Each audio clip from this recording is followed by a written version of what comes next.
Hi everyone, just going to take you through our week 1 session 2 strength session. Okay, so we've got an upper body focus, like a push and a pull combination for the upper body here. Okay, so the first part, so this will be like your main lift, or it's a little superset in there. We're going to go 4 sets. This is some press-ups or plyo press-ups into some single arm floor press, okay, which you can do with like a dumbbell or kettlebell or barbell if you have one. Okay, so the first part, the press-ups or the plyo press-ups, they're acting a couple of things in there. So if you're going with plyo press-ups, you've got good strength through your push-ups, then they're going to act as some good power development to start with. Okay, so while we're fresh, going into some like explosive movement. Okay, make sure you've got good strong press-ups if you can do them. It's only 5 reps, but focus and intent should be on creating power and really explosive off the floor. If you're going with just regular press-ups, that's okay, and that'll work as like a little bit of strength work and a little bit of like pre-fatigue before we go into the single arm press, because a lot of you probably, I imagine, working with weights where maybe they're fairly comfortable for your floor pressing. So get a bit of pre-fatigue in there with some press-ups or plyo press-ups as well. That'll just make the work we're doing a little bit harder on those floor presses. Okay. If you are working with a weight that is already like fairly heavy for you for 5 to 8 reps, don't feel you need to do those press-ups in there to start with. Okay. So what we're looking for, like just conventional push-ups or knee push-ups. So it could be from the knee in there, off, full. Good full range for a nice solid. It should be like a good solid set of 5. If you're going for plyo push-ups, we can just go off the floor. We can add a clap in at the top. Okay, but work on that intent of really driving up and being explosive in there. Okay, so 5 reps, and then you're going to go straight into your single arm floor press.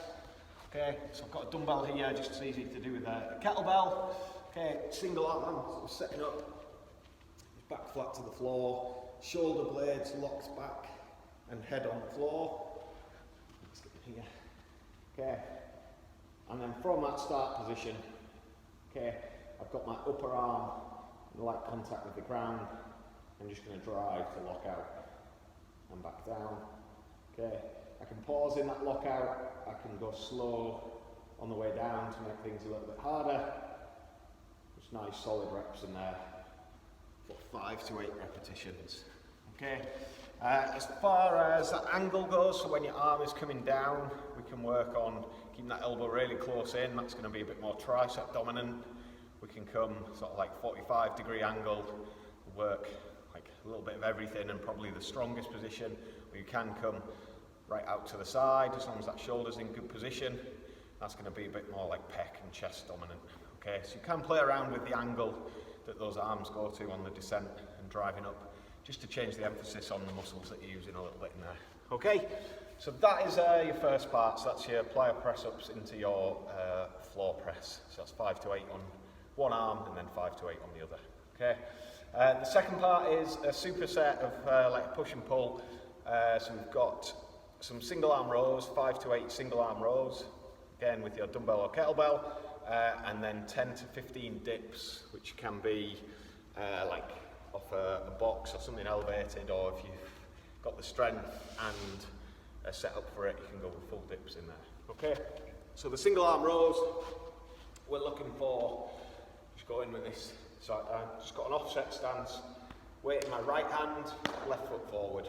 Okay, and then I can just come forward in here, so I can create that nice strong back, but get a good hinge forward, good forward lean, and then I'm going to work in there, so make sure that shoulder blade's retracted, and then pull and get that nice range coming right up into the side of my torso.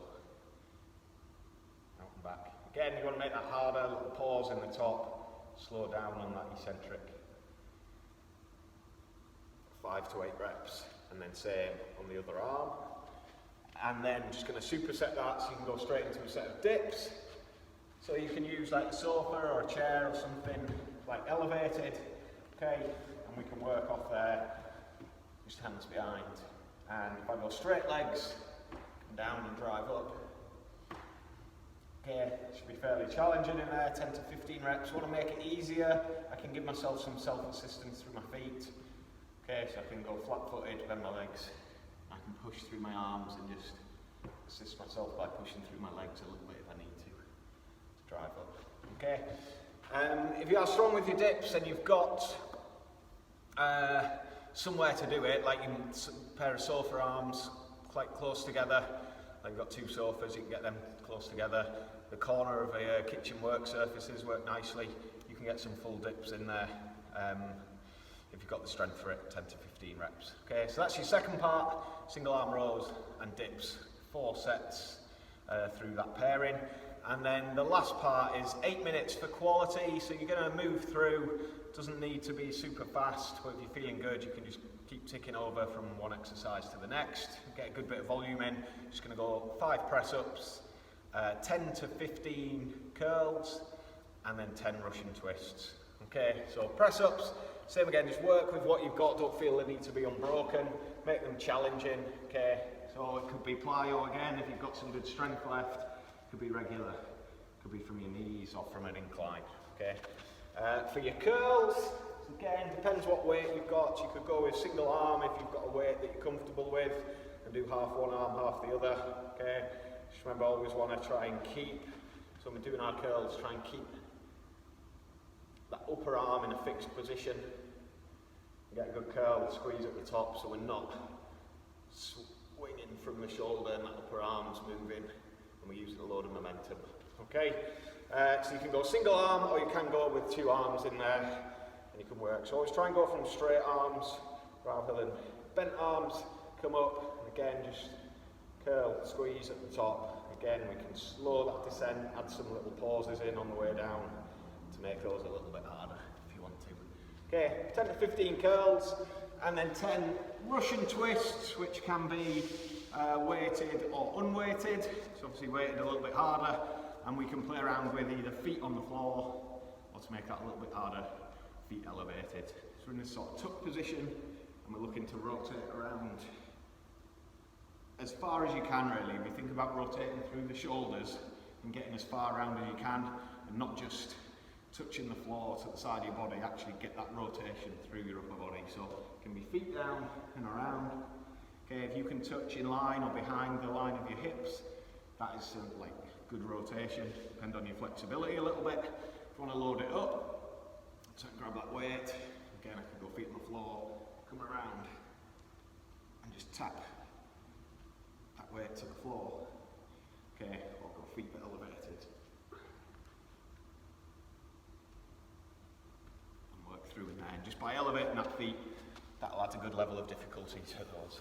Okay, so that's your last part there, and hopefully you can get a good sort of upper body pump and strength session on through those movements in there. Alright guys, cheers.